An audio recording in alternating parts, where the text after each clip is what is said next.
আমাদের বারান্দায় ছোটখাটো একটা এভিয়ারির মতো সেটআপ আছে, ওইটাই দেখাবো।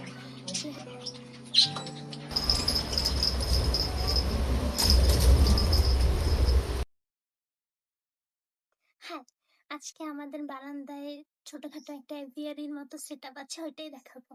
যেহেতু বারান্দায় হুইল চেয়ার নিয়ে ঢোকা যায় না, তো আমি হুইল চেয়ার থেকে নেমে এরপর বসে বসে পাখির খাঁচায় ঢুকবো।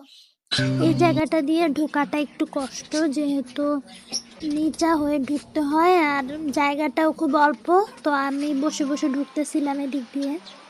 এটা হচ্ছে ভিতরের সেটআপটা, এখানে সবগুলা পাখি বাজরিঘর পাখি। আর এই সেটআপটা হচ্ছে পুরাটাই আমার আপু আর ভাইয়া মিলে। এই যে এইখানে এই পাখিটা 6টা ডিম দিছে।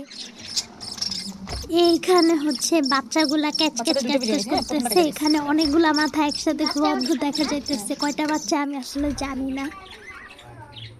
এই খাঁচার এই বাচ্চাটার একদম পশম টসম সব উঠে গেছে, খারাপ অবস্থা। কালার কম্বিনেশনটা যেই দারুণ লাগতেছে, মানে খুব ভাইব্রেন্ট একটা ভাইব দিচ্ছে। এইখানে মাথার উপর পাখি উঠতেছে এমন একটা শট নিয়ে দিতেছিল আমাকে আমার আপু, বাট আনফরচুনেটলি এরপর সেটআপটাই নষ্ট হয়ে গেছে। আর এটা হচ্ছে বাইরে থেকে ফাইনাল লুক।